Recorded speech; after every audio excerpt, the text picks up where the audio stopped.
Welcome back to the new video guys. आज हम एक नए वैकेंसी के बारे में बात करेंगे। सो ये वैकेंसी है central university of Himachal Pradesh की तरफ से। अब यहाँ पे आप सबसे पहले देख सकते हो नॉन टीचिंग पोजीशन का रिक्रूटमेंट है।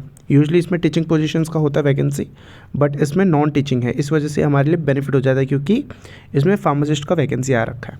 यहाँ पर सबसे पहले आप डेट देखो, 22 का ही है, 22 नवंबर का ये, यानी कि बहुत रिसेंट नोटिफिकेशन है। अब सबसे पहले हम देखते हैं इसमें डिटेल में और क्या क्या दिया हुआ है। यहाँ पर आप देख सकते हो D group C post on direct recruitment basis. यहाँ पे 8 नंबर पे आपको फार्मासिस्ट दिख रहा है, लेवल 5। इसका कितना वैकेंसी है? टोटल 1 वैकेंसी है। यूआर यानी कि जनरल कास्ट के जो बिलोंग करते हैं उनका एक पोजीशन का वैकेंसी है। अब थोड़ा और डिटेल में देखते हैं इसमें कौन एलिजिबल है और क्या क्या सारी चीज़ें। उससे पहले इसमें इंपॉर्टेंट चीज़ ये है, इसका लास्ट डेट है प्रॉपर 22 दिसंबर, यानी कि प्रॉपर 1 महीने का आपको टाइम दिया है। स्टार्ट कब हुआ ये? 22 नवंबर से, और लास्ट डेट इसका होगा 22 दिसंबर को। अब इसकी बात करते हैं एप्लीकेशन फ़ीस। अब देखो यूआर ओबीसी से जो बिलोंग करते हैं, ईडब्ल्यूएस से बिलोंग करते हैं, एप्लीकेशन प्रोसेसिंग कितना फ़ीस है? 250, एग्जामिनेशन फ़ी 1500, टोटल हो गया 1750। ये इसका टोटल फ़ीस होने वाला है, ठीक है। और SC ST के लिए इतना है, क्योंकि अब हमारे फार्मासिस्ट में सिर्फ एक ही वो वैकेंसी है, वो भी यूआर का, तो हमें ये देखना है 1750, ठीक है। अब थोड़ा और नीचे जाते हैं, डिटेल में देखते हैं और क्या क्या है। यहाँ से हमें कंट्रोल ऑफ एग्जामिनेशन हमारा फार्मासिस्ट है, राइट। यहाँ पे लेबोरेटरी असिस्टेंट हो गया, स्टैटिस्टिकल लोअर डिवीज़न, ये रहा हमारा फार्मासिस्ट। इसमें इन्होंने डिटेल में मेंशन किया है। Number of post pharmacist 1, classification group C, pay matrix level 5, whether selection post और not selection post not applicable, ठीक है।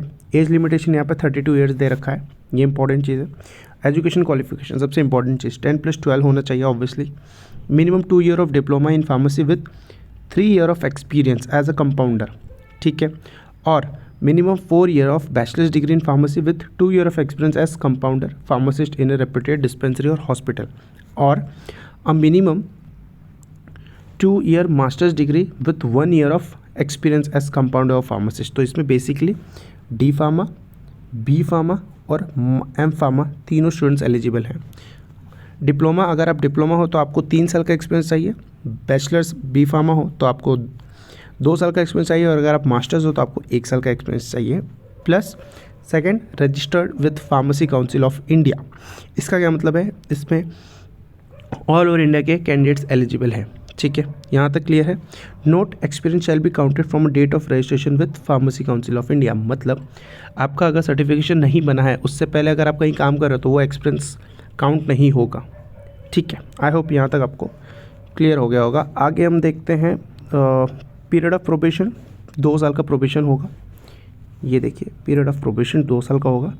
उसके बाद और कुछ खास इंपॉर्टेंट है नहीं इसमें, और यहाँ पे हमारा हो जाता है एंड। तो ये इंपॉर्टेंट चीज़ था जो हमने देखा। All over India candidates eligible है, और अगर डिप्लोमा, बी फार्मा और एम फार्मा सारे स्टूडेंट्स एलिजिबल हैं, ठीक है। तो ये है इस वैकेंसी में ये इंपॉर्टेंट चीज़ है। ऐसे ही नए वैकेंसी और अपडेट पाने के लिए इस चैनल को सब्सक्राइब कर लें। तब मिलते हैं अगले वीडियो में। This is Shivam signing off.